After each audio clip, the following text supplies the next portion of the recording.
దేవుడు ఒక అద్భుతమైన రీతిలో దర్శించబోతున్నాడు.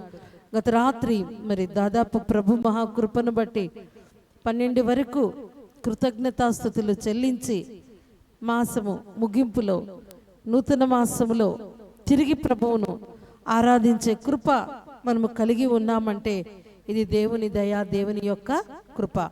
మరి మాసములో దేవుడు మనకిచ్చిన వాగ్దానము కీర్తనల గ్రంథము 121వ కీర్తన 4వ చరణం.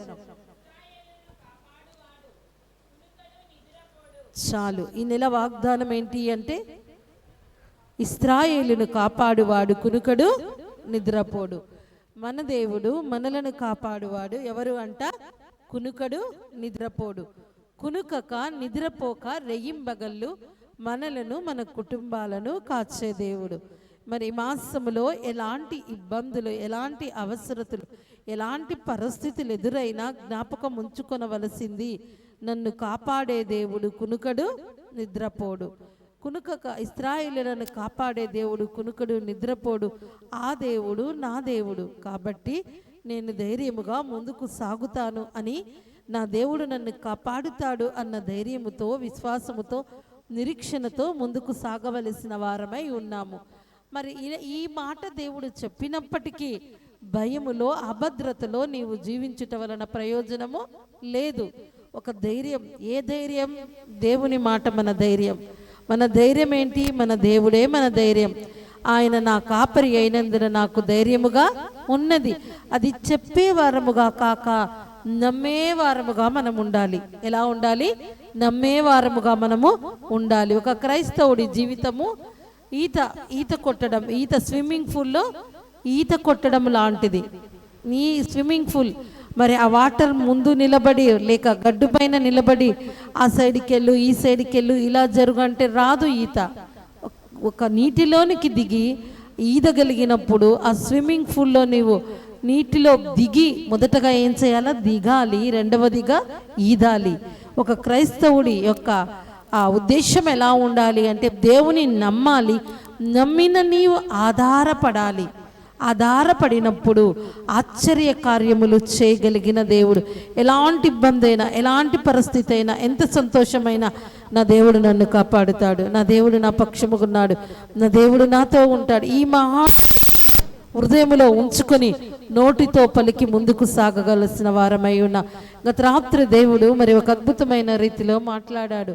అలుగుతున్నావా, అడుగుతున్నావా? ఏంటి? దేవుని మీద అలుగుతున్నావా, దేవుణ్ణి అడుగుతున్నావా? ఇశ్రాయేలీయులు ఏం చేశారు? అలుగుతున్నారు. ఎవరి మీద? దేవుని మీద అలుగుతున్నారు. వారిని నడిపించే నాయకుడైన మోషే మీద కానీ ఏం చేస్తున్నారు? అలుగుతున్నారు. అలుగక అడిగే వారముగా మనం ఉన్నప్పుడు ఆశ్చర్యకరుడైన దేవుని యొక్క కృపను పొందుకోగలుగుతాం. మరి ఎన్నో అవసరతలు, అక్కరలు మనకు ఉండవచ్చు. నెల మొదటి దినము రాగానే గుర్తొచ్చేవి ఈ నెలలో మరి ఉన్నటువంటి ఖర్చులు, ఈ నెలలో ఉన్నటువంటి అవసరతలు, అక్కరలు. అయితే ఇంకా నీ యొక్క ఖర్చుకు మించిన డబ్బులు నీకు ఈ మాసములో అవసరమై ఉండవచ్చు. నీకు వచ్చేటువంటి ఆదాయము చాలా తక్కువగా ఉండవచ్చు. మరి ఏం చేయాలి? ఎవరిని అడగాలి? ఎలా ముందుకు వెళ్ళాలి అనే ఆలోచనలతో ఉండి ఈ ఉదయకాలపు వాగ్దాన సందేశ కుడికలో పాల్గొన్న అట్టి హృదయాలతో దేవుడు మాట్లాడుతున్నాడు. నేను నీకు సహాయము చేస్తాను అని చెప్పడమే కాకుండా ఆయన సహాయకుడై ఉన్నాడు. ఎప్పుడు అంటే ఆయన హస్తములో మనం ఉన్నప్పుడు, ఆయన చేతిలో మన కుటుంబం ఉన్నప్పుడు. 5,000 మంది పైన అందరు అక్కడ ఉన్నారు. అందరూ ఆకలితో ఉన్నారు. అక్కడ ఏమున్నాయి? 5 రొట్టెలు 2 చిన్న చేపలు ఉన్నాయి. ఒక మాట ఆలోచించండి. ఆ 5 రొట్టెలు 2 చేపలు 5,000 మందికి సరిపడతాయా? ఎట్లయినా అవి సరిపోవు. కానీ ఆ 5 రొట్టెలు 2 చేపలు ఆహారము ఉన్నటువంటి ఆ కుర్రవాడు యేసుక్రీస్తు ప్రభుల వారి చేతిలో పెట్టగానే ఆయన వాటిని విరిచాడు. ఏం చేశాడు? ఆయన వాటిని విరిచాడు. మొదటిగా విరిచి వడ్డించమన్నప్పుడు 5,000 మంది ఆహారము తిని 12 గంపలు మిగులుంది. కారణం ఏంటి? దేవుని యొక్క చేతిలోనికి ఆ ఆహారము వెళ్ళటమే. ఈ దినమున నీ స్థితి ఏదైనా, నీ పరిస్థితి ఏదైనా, ప్రభువా ఇదిగో తండ్రి, ఇదయ్యా నా స్థితి, సహాయము చెయ్యమయ్యా. ఆనాడు 5 రొట్టెలు 2 చేపలను ఆశీర్వదించావయ్యా. అలా ఆశీర్వదించి మిగులు దయచేయుము అని అడిగే వారముగా ఉండాలి. అది ఎక్కడ కుదురుతుందిలే అన్నటువంటి అపోహను వదిలిపెట్టి అడిగే వారముగా ఉండాలి. ఎవరిని అంటే మన దేవుణ్ణి, ఆపదలను ఆశీర్వాదముగా మార్చే ఆశ్చర్యకరుడైన దేవుణ్ణి అడిగే వారముగా ఉండాలి. ఈ మాట ఈ మాసమంతా గుర్తుంచుకో. ఏదైనా అనారోగ్యమా, అడుగు దేవుణ్ణి. అవసరత, అడుగు దేవుణ్ణి. ఏదైనా అక్కరా, అడుగు దేవుణ్ణి. అది ఎట్లాంటిదైనా తీర్చగలిగిన దేవుడు. మరి 2014వ సంవత్సరము నవంబర్ నెల 1వ తారీఖున ఉదయకాలమున 9 గంటల ప్రాంతములో నేను ఒక మాట ఎన్నో అడిగి ఉంటాం. ఎక్స్పెషల్లీ ఆ విషయాన్ని ఉదయకాలమున మీ ముందు సాక్ష్యంగా ఉంచుతున్నా. అప్పటికే 2013లో మనం మినిస్ట్రీ స్టార్ట్ చేయడం జరిగింది. మరి నూతన గృహంలో మేము అడుగుపెట్టాము. ఆ దినం అపార్ట్మెంట్లో, ప్రభువా 1.5 మూట మాత్రమే రైస్ ఉన్నాయి తండ్రి. మరి దేవా, ప్రతి ఆదివారం ప్రతి శనివారం విశ్వాసులందరికీ భోజనము ఏర్పాటు చేస్తామయ్యా. అనేక మంది, మరి చాలామంది మనకు తెలిసిన వారు ఉన్నారు. వేరే ప్రాంతాల నుంచి వచ్చినప్పుడు ఖచ్చితంగా మన దగ్గరికి వచ్చి భోంచేసి వెళ్తారు. ప్రభువా ఇవే ఉన్నాయి తండ్రి, ఈ 1.5 ప్యాకెట్ రైస్ మాత్రం ఉన్నాయి. ఏంటయ్యా ఇవి? వీటిని ఆశీర్వదించుమయ్యా. నీ కుమార్తెను కదు తండ్రి, అనేకులకు నేను ఆశీర్వాదకరంగా ఉండాలయ్యా. దీవించుమయ్యా, ఆశీర్వదించుమయ్యా. అలా అవి చూపిస్తూ అడిగానండి. ఎవరికి? దేవునికి. డోర్ వేసుకున్నా ఇదే మాట అడుగుతున్నా, ఆశీర్వదించుమయ్యా, దీవించుమయ్యా. ఈ యొక్క రైసును దీవించి ఆశీర్వదించి సమృద్ధి సంతృప్తి అనుభవించాలని ప్రార్థన చేసినప్పుడు దేవుడు అప్పుడే వెంటనే వదలక, పట్టు వదలక, విడవక అడుగుతూనే ఉన్నా, గొజాడుతూనే ఉన్నా. దేవుడి నుంచి నాకు జవాబు వచ్చింది. వాక్యమై ఉన్న దేవుడు, వాక్యంతో మనతో మాట్లాడే దేవుడు. 5 రొట్టెలు 2 చేపలు ఆశీర్వదించి దీవించి 5,000 మంది తిని 12 గంపలు మిగిలే ఆ ఆశీర్వాదము, ఆ వాక్యాన్ని నాకు దేవుడు చూపించాడు. ఇంకా అనుమానించలేదు, లేచాను, కృతజ్ఞతలు చెల్లించాను. ఇది 2014 నవంబర్ ఎక్కడ, ఈ జూలై మాసపు 2026 ఎక్కడ. ఇంతవరకు మనము సంఘములో ఎన్ని వందల మందికి భోజనాలు పెట్టి ఉంటాం. ఎన్ని సంవత్సరాలు దేవుడు కాపాడాడు, ఎంత సమృద్ధినిచ్చాడు. మనకి ఎరుగని రీతిగా పాపం నిన్నటి దినమున పల్లవి తను మరి కష్టార్జితంలో నుంచి ఒక రైస్ ప్యాకెట్ తీసుకొచ్చి అక్కడ పెట్టి ప్రార్థించుకొని వెళ్ళింది. నేను ఎందుకు ఈ విషయాన్ని మీ ముందు ఉంచుతున్నానంటే, అది నేనో నా కుటుంబమో సర్దుకొని తిని ఉంటే, చూసుకొని తిని ఉంటే 1 నెల 2 నెలల 3 నెలలక అయిపోయేవి. ఆ అడగడము ప్రభువును నేర్చుకున్నప్పుడు, అనేకులకు ఆశీర్వాదకరముగా ఉండాలని ఆశ కలిగినప్పుడు దేవుడు ఇప్పటికీ దాదాపు ఇన్ని సంవత్సరాలు సమృద్ధిస్తున్నాడు. ఇంకా ఎన్ని సంవత్సరములు దేవుడు మరి యుగ సమాప్తి వరకు ఆయన సహాయకుడయ్యే ఉన్నాడు. మరి నా పట్ల ఇంత గొప్ప కార్యము చేసిన దేవుడు మీ పట్ల చేయడంటారా? మీ పట్ల చేస్తాడు. మీ ఒక్కొక్కరికి ఒక్కొక్క అవసరత, ఒక్కొక్కరికి ఒక్కొక్క అక్కర ఏదైనా, అవసరత ఏదైనా కార్యము దేవుడు చేస్తాడు.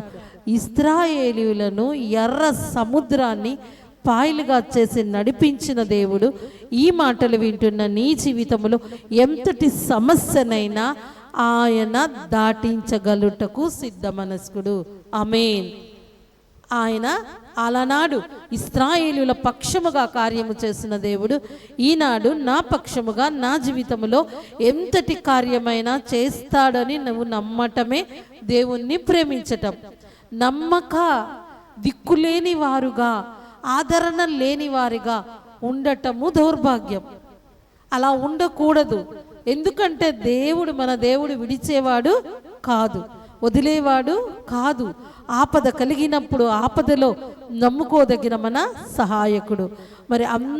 మరి అన్ని లక్షల మంది ఇశ్రాయేలీలు నడుస్తూ ఉంటే నీళ్లు దాహమవుతాయి.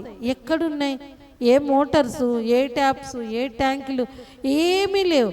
బండను కొట్టి ఆ బండలో నుండి నీటిని ఉబక చేసి అన్ని లక్షల మంది నీరు త్రాగటానికి సమృద్ధినిచ్చిన ఆ దేవుడు ఈ మాటలు వింటున్న నీ జీవితంలో బండలాంటి సమస్యలున్నా, ఎన్నో అవసరతలున్నా, ఎంతో క్లిష్టమైన పరిస్థితి అయినా బండలు బద్దలు చేసి నీటిని ఉబుక చేసిన దేవుడు నీ జీవితంలో అద్భుతమైన కార్యము చేయగలడు. ఆమేన్. మీరు అడగకుండా దేవుణ్ణి ఉండొద్దు, దేవుని మీద ఆధారపడకుండా ఉండొద్దు. ప్రతిదీ ప్రభువును అడగగలగాలి. అడిగినప్పుడు మాత్రమే పొందుకోగలుగుతావు. నన్ను అడుగుము, జనములను నీకు స్వాస్థ్యముగాను భూమిని దిగంతముల వరకు సొత్తుగాను ఇస్తానన్నాడు. యోహాను సువార్తలో వారు నన్ను అడగకయే పొందకై ఉన్నారంటున్నాడు. అడగకనే పొందుకొని లేరంటున్నాడు. ఈ దినము నుండైనా అడిగే అనుభవంలోనికి రా. ఈ ఉదయకాలమున నీ చేతికి ఒక డబ్బులు వచ్చిందా, నీ జీతం వచ్చిందా, లేదా నీకు ఇంకేదైనా వచ్చిందా, చేతిలో పట్టుకో. ప్రభువా, ఈ డబ్బులను ఆశీర్వదించుమయ్యా, మీ పాదాల దగ్గర ఉంచుతున్నా. ఈ డబ్బు నుండి ఈ మాసం అంతా సమృద్ధి, నేను సంతృప్తి అనుభవించాలయ్యా అని ప్రభువుకు చెప్పి అడిగి చూడు. అడుగు వాటికన్నా, ఊహించు వాటికన్నా అత్యధికమైన మేలులు దేవుడు నీ జీవితంలో చేయుటకు ఆయన సిద్ధ మనస్కుడై ఉన్నాడు. అడిగే అనుభవములో ఉందాం. మనల్ని కాపాడే దేవుడు మన పక్షముగా ఉన్నాడు. మరి ఉదయకాలమున ఆశ ఆసక్తి కలిగి ప్రభు సన్నిధికి వచ్చిన మన అందరినీ దేవుడు ఒక అద్భుతమైన వాగ్దానముతో ఆశీర్వదించబోతున్నాడు. అపోస్తలుడైన పౌలు ఫిలిప్పీలకు రాసిన పత్రిక, అందరం బైబిల్ ఓపెన్ చేద్దాం. 4వ అధ్యాయము 19వ వచనము. కాగా దేవుడు తన ఐశ్వర్యము చొప్పున క్రీస్తు యేసునందు మహిమలో మీ ప్రతి అవసరమును తీర్చును. ఆమేన్. నమ్ముదామా? కాగా కాగా అంటే అది ఎట్లా పరిస్థితి అయినా, ఎంత అవసరమైనా, ఎంత అక్కరైనా కాగా దేవుడు క్రీస్తు యేసునందు మహిమలో మన ప్రతి అవసరమును తీర్చును. ఆమేన్. ఎవరిలో? ఎవరి మహిమలో? క్రీస్తు మహిమలో.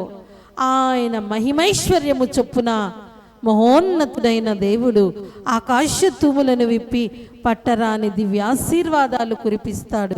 ఒక్క ఫైనాన్షియల్ బ్లెస్సింగ్సే కాదు, ఆత్మీయ వరములతో మనల్ని దీవిస్తాడు. ఆర్థిక వనరులతో మనల్ని దీవిస్తాడు. శారీరకముగా, మానసికముగా సంతృప్తి కలుగునట్లుగా దీవిస్తాడు. ఎందుకో తెలుసా? 100వ కీర్తన, ఆయనే మనలను పుట్టించను, మనము ఆయన వారము, మనము ఆయన ప్రజలము, మనము ఆయన మేపు గొర్రెలము. ఆమేన్. ఇది రావాలి గుర్తుకు. దేవుడు మనల్ని ఎందుకు మన ప్రతి అవసరత తీరుస్తాడంటున్నాడంటే, మన సృష్టికర్త ఆయనే, మనల్ని పుట్టించిన దేవుడు ఆయనే. ఆయన మేపు గొర్రెలం అయితే ఆ కాపరికి లోబడే గొర్రెలముగా మనము జీవించగలిగినప్పుడు, కాగా దేవుడు తన ఐశ్వర్యము చొప్పున క్రీస్తు యేసునందు మహిమలో మీ ప్రతి అవసరమును తీర్చును. ఎక్కడంటే ఎంత ఐశ్వర్యం ఉంది ఆయన దగ్గర? ఎంత ఉంది ఆయన దగ్గర? కొంతే ఉందా? ఎంతో. 1000 కొండల మీద పశువులు ఆయనవే, వెండి బంగారములు ఆయనవే. సర్వలోకనాథుడు, సర్వ సృష్టికర్త అయిన దేవుడు, సకల చరాచర సృష్టిని సృష్టించిన ఆ దేవుడు తన మహిమైశ్వర్యములో మన అవసరతలు తీరుస్తా అంటున్నాడు. ఆమేన్. నమ్మాలి, చెప్పాలి, పలకాలి, విశ్వసించాలి. నా దేవుడి మహిమైశ్వర్యములో నా అవసరతలు తీరుతాయి. నా దేవుడి మహిమైశ్వర్యము చొప్పున నా అక్కరలు తీరుతాయి. నేను ఆశీర్వాదాలు అనుభవిస్తా. ఈ ఆలోచన కలిగి హృదయములో వాగ్దానము ఉంచుకొని ఈ మాట నమ్మి నీవు ముందుకు కొనసాగగలిగినట్లయితే దేవుడిచ్చిన వాగ్దానాన్ని పొందుకోగలం, ఆ వాగ్దానాన్ని అనుభవించగలం. మొదటిగా ఇశ్రాయేలులను కాపాడువాడు కునుకడు నిద్రపోడు. నా దేవుడు నన్ను కాపాడేవాడు నాకున్నాడు. రెండవదిగా నా అవసరతల అక్కర్లు తీర్చే దేవుడు నాకున్నాడు. ఆయన మహిమైశ్వర్యము చొప్పున తీరుస్తాడు. కొంచెం ఉంటే దాని అంతనే ఎవరైనా మనుషులు ఇవ్వగలరు, కానీ దేవుడి మహిమైశ్వర్యము చొప్పున. ఎందుకంటే మనము ఆయన పిల్లలము కాబట్టి, ఆయనను అడుగుతున్నాము కాబట్టి. జ్ఞాపకం ఉంచుకోండి, దేవుణ్ణి అడిగి సందేహించకండి. ఎట్లా తీరుతుంది అనకండి. కొన్ని సంవత్సరాల ముందు మరి ఒక ప్రార్థన చేశాను. ఒక 10 రూపాయల డబ్బులు పట్టుకొని, ఆ 10 రూపాయల నోటు ఇలా పట్టుకొని, ప్రభువా యేసయ్యా ఈ డబ్బులు ఉందయ్యా నా దగ్గర, ఇంతే ఉంది తండ్రి, డబ్బును ఆశీర్వదించుమయ్యా, నా అవసరత తీర్చయ్యా, నా అక్కర తీర్చయ్యా, ఈ డబ్బులో మీ యొక్క ఆ ఆశీర్వాదాన్ని ఉంచినట్లయితే సమృద్ధి అనుభవిస్తానయ్యా, సంతృప్తి అనుభవిస్తానయ్యా. నాకెవరూ చెప్పలేదండి. ఈ దినమైనా మీ ముందు నిలవబడి నేను మాట్లాడుతున్నా. నాకు తెలియకుండానే గత్యంతరం లేని పరిస్థితి, ఎవరిని అడిగే అవకాశము లేదు, ఎవరిని అడగటము నాకు రాదు. దిక్కులేని వారికి దేవుడే దిక్కు. వారు వీరున్నారని వారిని వీరిని అడిగితే వారి దగ్గర కలిగినంతలో నీకెంత ఇస్తారు? ఎప్పుడు ఇస్తారా? కానీ దేవుణ్ణి అడిగినప్పుడు అద్భుత కార్యం చేస్తాడు. అలా నేను ఇంట్లో ప్రార్థన చేస్తూ బయటకు వచ్చాను. కొద్దిసేపు అయ్యాక బయట నిజంగా చెప్తున్నాను సాక్ష్యము, ఒక వ్యక్తి 10,000 రూపాయల డబ్బులు ఎంచుకుంటున్నాడు. అంటే చూశాను, ఇద్దరు మాట్లాడుకుంటూ ఎంచుకుంటూ ఇచ్చుకుంటున్నారు. లోపలికి వెళ్ళాను, అడగలేదు. కానీ ఒక ఆలోచన, నా జీవితంలో ఎప్పుడైనా 10,000 రూపాయలు పట్టుకోగలనా? ఆనాడు 10 రూపాయలు పట్టుకొని ప్రార్థించాను. బయటకు వెళ్తే అలాంటి దృశ్యం చూశాను. కానీ ఎక్కడా అనుమానించలేదు. కనుచూపు మేరలో ఏ ఆశ లేదు, అంత పట్టుకొని నేను ఎంచగలను అని. కానీ అలా ఉంచాడా దేవుడు? ప్రార్థన ఏం చేస్తుంది? పరిస్థితిని మారుస్తుంది, స్థితిని మారుస్తుంది. ఎవరిని అడగలేదు, ఎవరిని అడగడం నేర్చుకోకూడదు. మనం మనుష్యులను కాదు, మహోన్నతుడైన దేవుణ్ణి అడగాలి. ఆయన అడగడం ఎవరు నేర్చుకుంటారో అడిగి ఆగాలి. దేవుడు తగిన సమయమందు మిమ్మల్ని హెచ్చించినట్లు ఆయన బలిష్టమైన రెక్కల కింద దీన మనస్కులై ఉండాలి. లేచి నిలబడి తీర్మానం చేసుకుందాం.